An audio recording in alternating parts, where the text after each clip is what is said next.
Andy and Dave Daily right here on the Muskegon channel. I'm Andy O'Reilly. There's Dave Cackley. I have already suffered I know. immense problems this morning trying to handle the white balance on this freaking camera. Dave, he walks in, he strolls in, he's got people to take care of that kind of thing because he's on television. I have almost zero people that I have zero people to take care of this thing. I've got other people to take care of my other technical issues and snafus that occasionally arise. And usually the solution is, Dave, just reboot it. Right?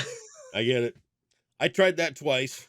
I'm sitting here farting around with this thing, and I'm like, okay, where's the white balance? White balance is what you have to do for certain cameras if so the lighting comes at me and it comes from behind. Right. And I have to, and I'm like, all right, what was that movie way back in the early 80s? I think it was called Snow, where do you remember?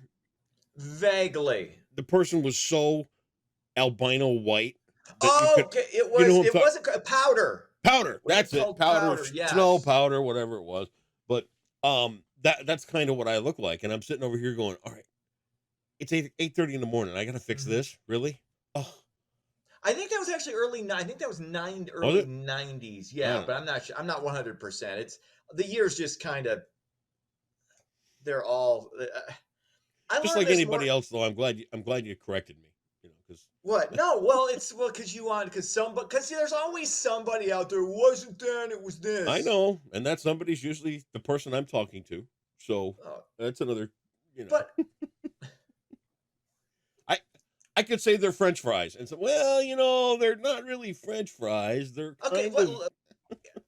I like to be corrected. If I'm wrong on a date, actually that you that love didn't happen that. here. Yeah. It happened. I'm great being corrected on factual information. Yeah. There's certain information that's open to interpretation. Dates that things came out aren't. Okay. Like this came out on whatever date in the 90s. Now, I think Powder was early to mid 90s. I could be wrong on that, but I know it wasn't the 80s. 1995. Well, you're right. There you go. I said early mid 90s. Well, there you have it. So, once deal. again, the rest of the world's right and I'm wrong. That seems to be one of my favorite parts of being 50 something. Every no matter what the hell I say, somebody's got to correct it. I love that. Everywhere. And it's not just you, it's everybody. But I mean, don't you feel bad? Like, okay, I got the correct information now. I was, because we all have, sometimes we remember things wrong. I know I'm guilty of that. Like, I'm like, I thought this happened when I was in high school. It actually happened in middle school or college, something, I could be off either early or late. I feel so much better. I feel so much better now that I've gotten my Powder date correct. Somewhat of a B movie that really didn't matter and nobody saw. I feel so much better now. Oh, I don't think you know what? I feel so much better now. I don't think I need to take my pills today. That's how much better I feel. Thank you, Dave. You're welcome. Always, I'm just here to help. You gonna do news or what are we gonna do? Yeah, let's do it. Despite rising inflation, high interest rates, and the Dow taking a nearly 400-point dump on Tuesday, there is some good news. Job openings have slightly increased. This, according to the Labor Department, employers posted 8.76 million job openings in February. That's up from 8.75 in January. Got to crawl before you walk, but hey, the Dow was actually close to 40,000 before it shit itself. So, if you're long-term vested, you're probably fine. Again, I don't have anything. I have no. This is one of the things that I'm always okay with. Yep. Whenever there's like horrible, like when the financial world is in upheaval, like I have nothing. So you can't subtracting 0 from 0 is still 0. Yep. So I get it. What else is going on? Iowa women's hoops phenom Caitlin Clark was a ratings bonanza for ESPN on Monday night. The Iowa LSU telecast drew more than 12 million with a peak of 16 million. Iowa, of course, topping LSU 94-87, led by Clark's 41 points and 12 assists. It was the most watched women's game in TV history. TV ratings for women's hoops are actually up this year 127%. I think it was for the tournament. I don't know if that was over the year. It'll be interesting to see if if she becomes like the rising tide that raises all boats, kind of for women's basketball. We'll see. I got a feeling it's more like a month. Like I think it's going to go down when she jumps to the WNBA, and we'll see if the WNBA can kind of capitalize on that, like the NBA was able to when Larry Bird and Magic. People forget about this.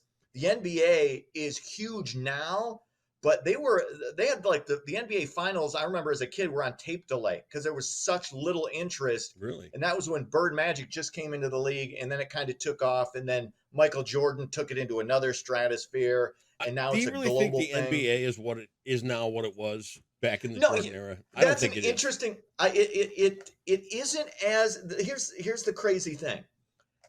Guys are far more athletic than they've ever been. Yep. And this is across sports. So you're talking baseball, football, the NBA. Interest from a national perspective, I'm talking the United States, is down. Well, globally, it's gone up. So the NBA doesn't care really that it's losing American viewers because it's got China, it's got the European countries, and there's still interest nationally, even though I, as a former NBA hole, I'm not as into it, even close. NASCAR has gone down dramatically too. Nobody's really watching that anymore. I'll tell you the one good thing about this women's basketball thing that I really got a kick out of yesterday. Our friend Caitlin Urka she's working there at ESPN. Oh yeah. Mm-hmm. And to see her behind this and see that kind of success coming, and to go back to when Caitlin was doing the overnight production work at TV 13. Yeah. Hey. And she was great. Girl She's one power. of the best people I've worked with. I am all about Caitlin, and to see her star continue to rise like it is, I love that. And I think it's what I appreciated about it. Again, I was for the WNBA. That was great. It felt so much of it over the last probably 10 years, 15 years would feel kind of like it's being forced on you, as opposed to how this occurred, which was just organically. People just became interested in it. She was doing things that we hadn't seen a women's player do before. And, I used to joke, ponytails and layups and all that, but that's not what you used to it's say. A different, and I would, ponytails and layups. That's women's basketball was. Well, okay, correct me. What exactly did I say? You can say it, and I'll cop to it. We've moved on in our presentation since those days. What? I don't have any idea. Ponytails was not the first word, but you go ahead and. Was it lesbians? Yes, it was. Okay. Who cares? I'm not. It doesn't matter. But it doesn't matter. The point is, this particular player, and I was talking to our mutual friend Kenny Ritz. Is like. Man, if she should hire a super agent right now. Go to the NCAA and say, or go to ESPN and say, I'm deserving of a little bit more because we know what this is about. She's the Tiger Woods of women's college basketball. It's a phenomenon, and we'll see what happens. And it's allowed people to appreciate some of the other players and just the way I enjoy watching. Aside from just Caitlin Clark, the way that game is played, even though, again, it's not as athletic. Could they compete with NBA players? Of course not. That's silly. But it's just a more interesting game to watch than dunk shots and threes left and right, and some guys really not giving a shit.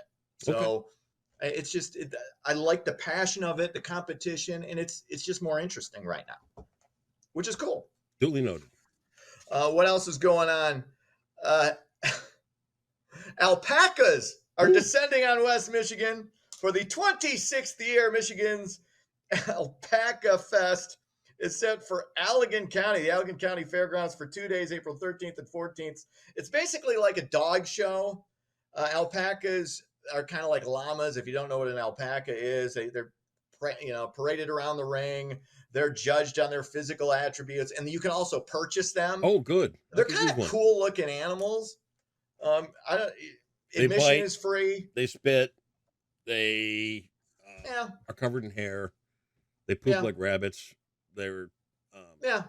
yeah. I think they're docile. I'm not sure. They appear that way. Well, they Who bite knows? Maybe and they spit. there's a pit bull like alpaca. If you were to watch enough AFV, you would see plenty of alpaca videos where they spit. Oh, okay. See, there you go. I'm just telling you, if you Yes, expanded you your mean that horizons, thing you'd know more about alpacas. The thing I could watch on YouTube at any time. That's Just not. saying. You know, Just saying. If you're having a day of discovery, it's 7:00, and if you're having a day of discovery, now that you love women's basketball, you may turn over a new leaf and enjoy AFV. Oh, I didn't say I loved. I like it. There's a difference between love and like. Yeah. But it's all good. Sports. Tigers were off. They were rained out. Actually, Pistons. Wings were off. Cubs win. Cubs win. Cubs win. 3 in a row. They hammered the Rockies 12-2. That's sports. It is $1,000 today in The Boss, which has been our category pretty much all week in Jeopardy. Yep. I'm excited about this one because I think you have a chance. Okay. Well, I got yesterday's You could talk yourself out of this one. The whole tortilla and soft food item evolved into the big one for somebody in charge.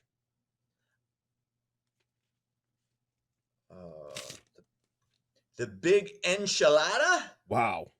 60,300. You are on fire this week. I almost effed this up because I almost said the big burrito because that was a place in Kalamazoo that everybody went after the bar at like 1 a.m. I'm going the big burrito, but then I go, wait, nobody's called the burrito. They aren't called the big enchilada. The power of deduction, Dave. Look at you. And you speaking as the big enchilada of this thing. Oh, that's me. The big enchilada. That's you. So all right. On to Friday. I am going to, I have a medical thing tomorrow morning. They're going to do an MRI and see if there's actually a brain there. I doubt it. I'm sure they'll find vestiges of something. They won't. They will find an empty. The little hamster running his ass off. That's what he. See you Friday. See ya.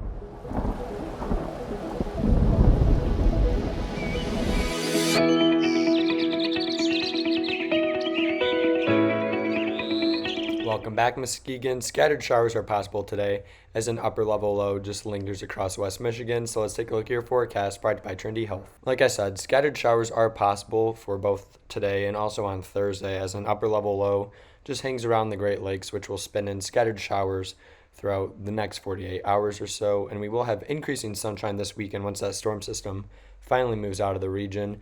And as of now for the eclipse, it does look like rain will be ending in the morning hours and will turn partly cloudy during the afternoon when the eclipse actually occurs. But for today's weather, we are expecting some scattered showers to develop, especially during the afternoon hours. You can see by 5 p.m.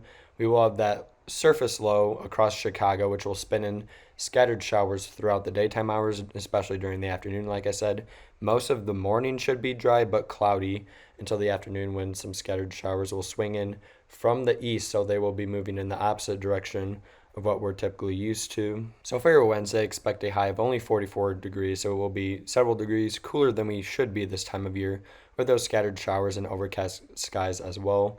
Overnight, those showers will continue as well with a low of 35, so it's not impossible. Some snow can mix in as well, but we're not expecting any accumulation, thankfully. And then on Thursday, a heavier band of rain should move in from the north as a low pressure system finally moves out of our region. Temperatures should stay in the 40s though to end the work week. We'll start to dry out on Friday and then warm into the 50s on Saturday with mostly sunny skies. And early next week, like I said, we do have that chance of rain Sunday night into Monday morning. But by the eclipse, it does appear like we'll at least clear out a little bit with temperatures warming into the 60s. And that is your Wednesday forecast brought to you by Trinity Health on the Muskegon channel. And I'm Cole Woods Weather, and have a great day.